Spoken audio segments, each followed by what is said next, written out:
Ang ikalawang sulat ni Pablo kay Timoteo, unang kabanata.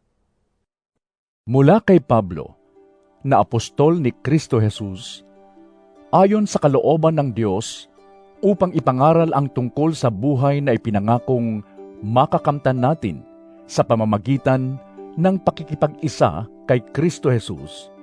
Kay Timoteo na minamahal kong anak, sumaiyo nawa ang kagandahang loob, kahabagan, at kapayapaang mula sa Diyos Ama at kay Kristo Jesus na ating Panginoon.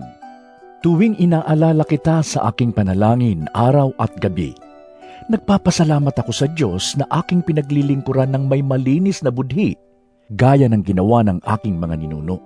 Kapag naaalala ko ang iyong pagluha, nananabik akong makita ka upang malubos ang aking kagalakan. Hindi ko nalilimutan ang tapat mong pananampalataya na naunang tinaglay ng iyong lolang si Loida at ni Eunice na iyong ina. Natitiyak kong nasa iyo rin ang pananampalatayang ito. Dahil dito, ipinapaalala ko sa iyo na pag-alabin mong muli ang kaloob na ibinigay sa iyo ng Diyos nang ipatong ko sa iyo ang aking mga kamay. Sapagkat ang espiritong ibinigay sa atin ng Diyos ay hindi espiritu ng kahinaan ng loob, kundi espiritu ng kapangyarihan, pag-ibig at pagpipigil sa sarili. Kaya't huwag kang mahihiyang magpatotoo para sa ating Panginoon, at huwag mo rin akong ikakahiya na isang bilanggo alang-alang sa Kanya. Sa halip, makihati ka sa pagtitiis para sa magandang balita. Umasa ka sa kapangyarihan ng Diyos na nagligtas at tumawag sa atin para sa isang banal na gawain. Ginawa niya ito, hindi dahil sa anumang nagawa natin, kundi ayon sa kanyang layunin at kagandahang loob. Sa simula pa, ito ay ibinigay na niya sa atin sa pamamagitan ni Kristo Jesus. Ngunit ito'y nahayag na ngayon nang dumating si Kristo Jesus na ating tagapagligtas. Winakasan niya ang kapangyarihan ng kamatayan at inihayag ang buhay na walang hanggan sa pamamagitan ng magandang balita. Para sa magandang balitang ito, ako'y itinalagang mangangaral, apostol, at guro, at iyan ang dahilan kaya ako nagdurusa ng ganito. Ngunit hindi ako nahihiya, sapagkat kilala ko ang aking sinasampalatayanan, at natitiyak kong maiingatan niya hanggang sa huling araw ang ipinagkatiwala ko sa Kanya. Gawin mong batayan ang mabubuting aral na itinuro ko sa iyo, at manatili ka sa pananampalataya at sa pag-ibig na tinanggap natin sa pamamagitan ng ating pakikipag-isa kay Kristo Jesus. Sa tulong ng Espiritu Santo na nananatili sa atin, ingatan mo ang mabuting bagay na ipinagkatiwala sa iyo.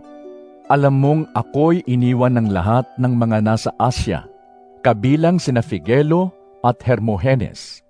Kahabagan nawa ng Panginoon ang sambahayan ni Onesiforo, sapagkat sa maraming pagkakataon ay pinasiglan niya ako at hindi niya ako ikinahiya kahit ako'y isang bilanggo. Sa katunayan, pagdating niya sa Roma, pilit niya akong hinanap hanggang sa ako'y kanyang matagpuan. Kahabagan nawa siya ng Panginoon sa araw na iyon. Alam mo naman kung paano niya ako pinaglingkuran sa Efeso. Ikalawang Timoteo, ikalawang kabanata. Kaya nga, anak ko, magpakatatag ka sa tulong ng kagandahang loob ni Kristo Jesus. Ang mga narinig mo sa akin sa harap ng maraming saksi ay ipagkatiwala mo rin sa mga taong may katapatan at may kakayahang magturo naman sa iba. Makibahagi ka sa hirap tulad ng isang mabuting kawal ni Kristo Jesus. Ang isang kawal ay hindi nagiging abala sa mga bagay na walang kaugnayan sa pagiging kawal. Sa halip, sinisikap niyang mabigyan ng kasiyahan ang kanyang pinuno.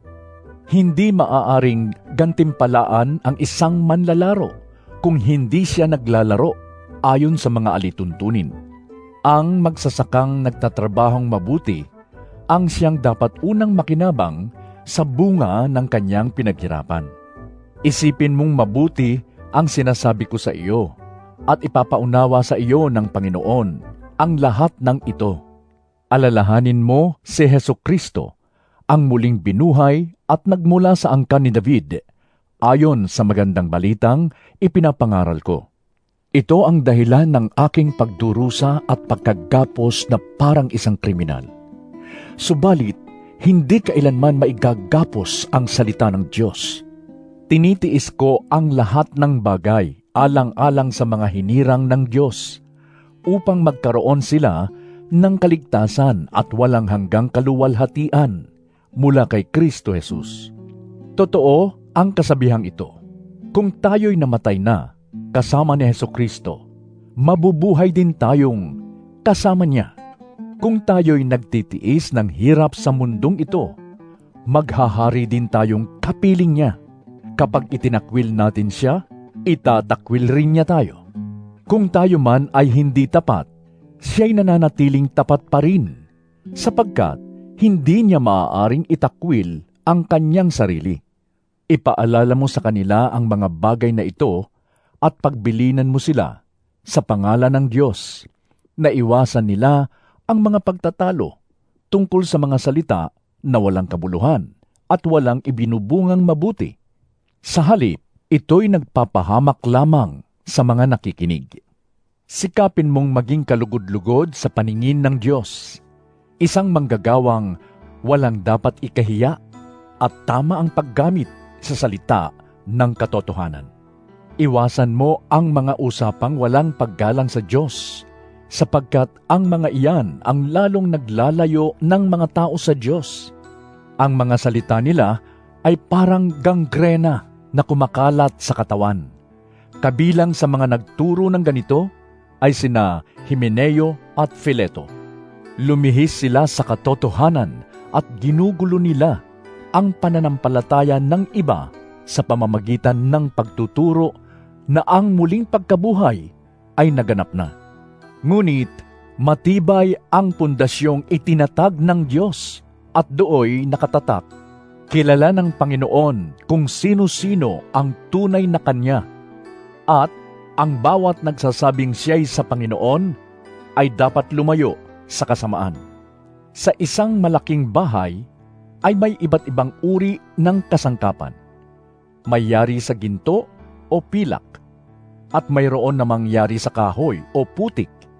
May ginagamit para sa mga tanging okasyon, at mayroon namang pang-araw-araw.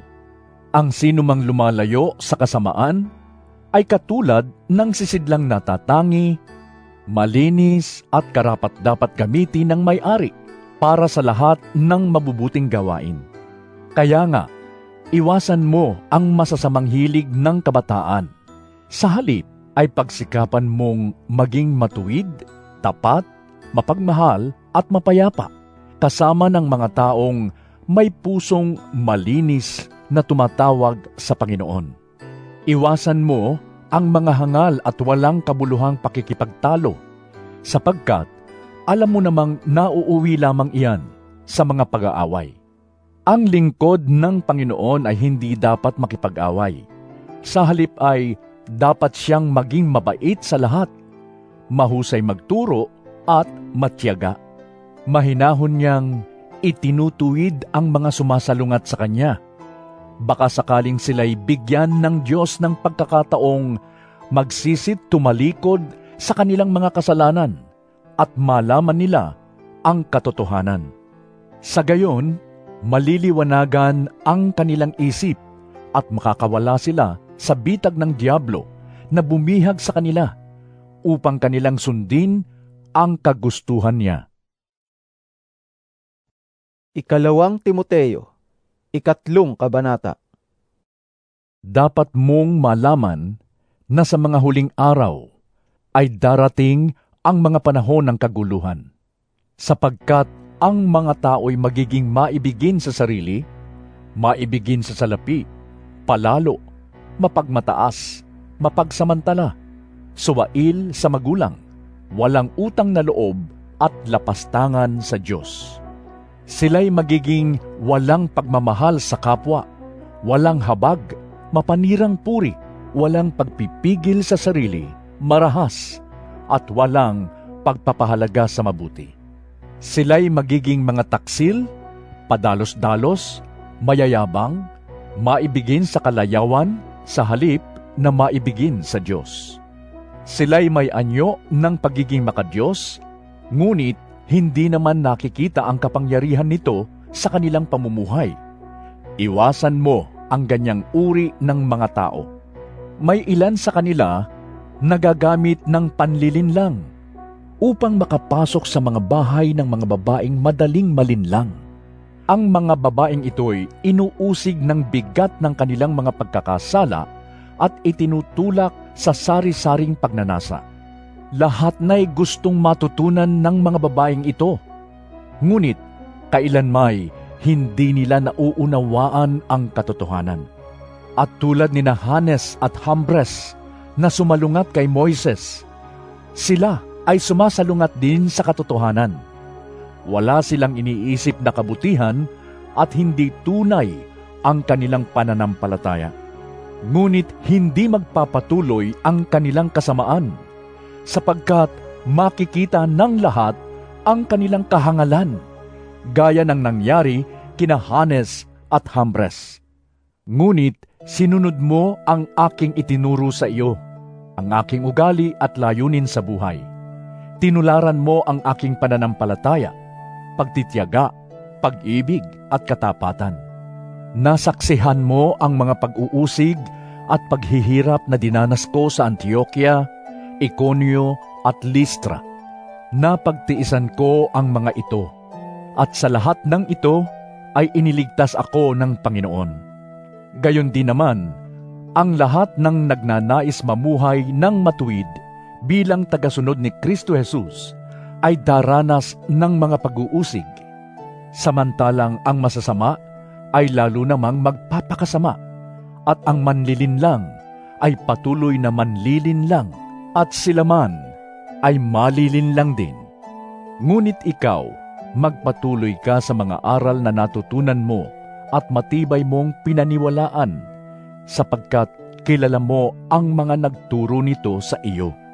Mula pa sa pagkabata, alam mo na ang banal na kasulatan na may kapangyarihang magbigay sa iyo ng karunungan tungo sa kaligtasan sa pamamagitan ng pananampalataya kay Kristo Jesus. Ang lahat ng kasulatan ay kinasihan ng Diyos at kapakipakinabang sa pagtuturo ng katotohanan, sa pagsaway sa kamalian, sa pagtutuwid sa likong gawain, at sa pagsasanay para sa matuwid na pamumuhay, upang ang lingkod ng Diyos ay maging ganap at handa sa lahat ng mabubuting gawain. 2 Timoteo, 4 na kabanata. Sa harap ng Diyos at ni Kristo Jesus, nahahatol sa mga buhay at sa mga patay, alang-alang sa kanyang pagdating bilang hari, inaatasan kita, ipangaral mo ang salita ng Diyos. Pagsikapan mong gawin iyan, napapanahon man o hindi. Himukin mo at pagsabihan ang mga tao, at palakasin ang kanilang loob sa pamamagitan ng matiyagang pagtuturo. Sapagkat darating ang panahong hindi na sila makikinig sa wastong katuruan. Sa halip, susundin nila ang kanilang hilig. Maghahanap sila ng mga tagapagturo na walang ituturo, kundi ang ibig lamang nilang marinig. Hindi na sila makikinig sa katotohanan. Sa halip ay ibabaling ang kanilang pansin sa mga kathang isip. Ngunit ikaw, maging mahinahon ka sa lahat ng oras. Magtiis ka sa panahon ng kahirapan. Gampanan mo ang tungkulin ng isang mangangaral ng magandang balita, at tuparin mo ng lubos ang iyong paglilingkod. Sapagkat dumating na ang panahon ng pagpanaw ko sa buhay na ito. Ako'y mistulang isang handog na ibinubuhos sa dambana. Pinagbuti ko ang aking pakikipaglaban. Natapos ko na ang dapat kong takbuhin at nanatili akong tapat sa pananampalataya. Kaya naghihintay sa akin ang koronang gantimpala para sa mga namuhay ayon sa kalooban ng Diyos.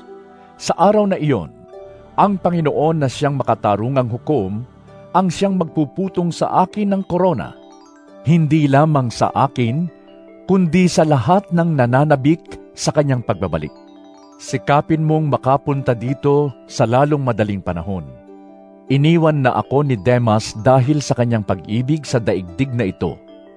Pumunta siya sa Tesalonica. Si Crescente naman ay nagpunta sa Galacia at si Tito sa Dalmacia. Si Lucas na lamang ang kasama ko rito. Hanapin mo si Marcos at isama mo rito, sapagkat malaki ang maitutulong niya sa aking mga gawain. Pinapunta ko sa Efeso si Tikiko. Pagpunta mo rito, dalhin mo ang aking balabal na naiwan ko sa Troas sa bahay ni Carpo. Dalhin mo rin ang mga aklat, lalo na iyong mga gawa sa balat ng hayop. Napakasama ng ginawa sa akin ng panday na si Alejandro. Pagbabayarin siya ng Panginoon sa kanyang mga ginawa. Mag-ingat ka sa kanya, sapagkat mahigpit niyang sinalungat ang ipinapangaral natin. Sa unang pagharap ko sa hukuman, ay walang sumama sa akin. Pinabayaan nila akong mag-isa. Patawarin nawa sila ng Diyos. Ngunit sinamahan ako ng Panginoon at binigyan ng lakas upang makapangaral ng lubusan sa lahat ng hintil at ako'y naligtas sa tiyak na kamatayan. Ang Panginoon ang magliligtas sa akin sa lahat ng kasamaan at siya rin ang maghahatid sa akin ng ligtas sa kanyang kaharian sa langit. Purihin nawa siya magpakailanman. Amen. Ikumusta mo ako kina Priscilla at Aquila at sa sambahayan ni Onesiforo. Nagpaiwan sa Corinto si Erasto. Si Trofimo namay, iniwan ko sa Mileto na may sakit. Pilitin mong makapunta dito bago magtaglamig. Kinukumusta ka ni Eubulo, Prudente, Lino, Claudia at lahat ng mga kapatid. Samahan nawa ng Panginoon ang iyong espiritu. Sumainyo nawang lahat ang kagandahang loob ng Diyos.